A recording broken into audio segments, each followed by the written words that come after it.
This is the Ghanaian military. It is a rather traditional military with troops, weapons, and armored vehicles. But when you search up the Ghanaian military, one of the first things that pops up are mechs and weird helicopter designs, along with futuristic looking military troops and one of the largest armored vehicles you had probably ever seen. But what exactly are these vehicles, and why is the Ghanaian military known for these, despite them not being in active service? In this video, I will be talking about the origins of these military equipment, along with the effectiveness, or lack thereof, of these military equipment.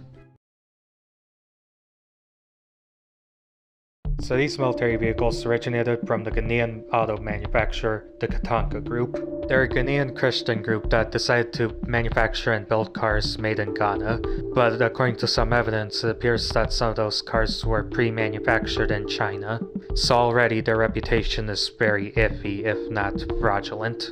But around the 2000s, the Katanka Group decided to build some advanced military equipment, or what's supposed to be advanced military equipment.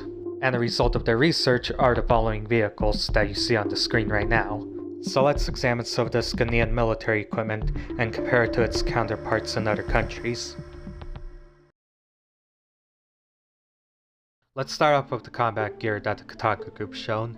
From the first looks of it, it looks like something that you would see off of an action cartoon. But when you look at it compared to like the US military combat gear, you would see that it's incredibly different. So you look at the military gear from Ghana and it looks like it's made out of plastic. When you look at the military gear from the United States, it looks pretty well made. Even if you replace the Ghanaian military gear with an actual metal one, it would probably end up weighing down the soldier compared to the other one. Even if you were to compare the Katanka Group's future soldier to those of the future programs of the United States, it still doesn't look futuristic compared to them.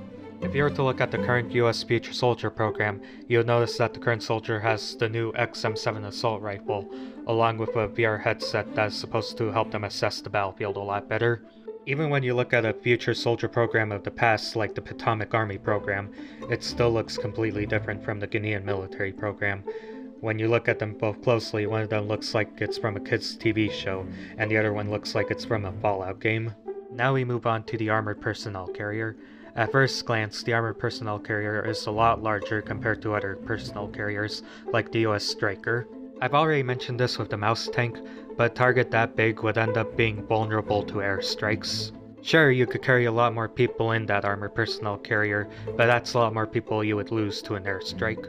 And now to the other armored vehicle, which, to be completely honest, is actually the only functional armored vehicle that you would find, that being the self-propelled artillery. So this self-propelled artillery vehicle looks like something that came out of World War II, but it's still pretty effective on the modern battlefield to drive somewhere and give out artillery strikes when needed. And in terms of vehicles similar to this, the only one I could really find was this Chinese self-propelled artillery, and overall it is still a pretty good vehicle. The first three vehicles I showed you are not really the best vehicles when it comes to a modern war, but the next few are the ones that are the most ridiculous of the bunch. We'll start off with the drone car. At first glances, it has a flamethrower, it has rockets, and overall it looks badly built. I mean, it's a good thing to pursue autonomous vehicles in order to send them into the firefight, but this one doesn't look like it could be effective, especially with unguided rockets and a flamethrower. When you compare this to the one that the United States has, the US autonomous vehicle has a cannon, it has ATGMs to attack tanks. It looks pretty well built compared to the other one. The autonomous vehicle that Katanka made looks like it's a war crime just waiting to happen. Now we move on to the helicopter, and if you were to ask, where's the best place to put a rocket pod, it would definitely be not in the back of the goddamn helicopter. When you look at the front of the helicopter, you'll notice that it has 3 unguided rockets. This would usually be where the camera or weapon systems of a helicopter would be at. The helicopter pilot who would be flying this thing would end up getting a hole burnt through his helicopter if one of those unguided rockets were to be launched, but not before the rocket pods on the back would end up taking him out. There are small reconnaissance helicopters that are better built and would be able to fly compared to this thing.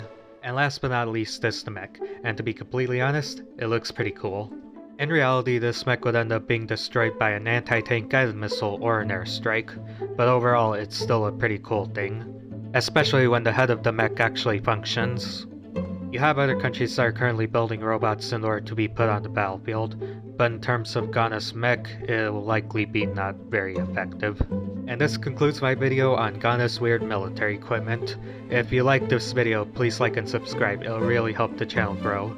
And to the people who have supported my channel, I would like to thank you personally. It means a lot to me that you helped support this channel. I hope you have a fantastic day, and I'll see you in the next video.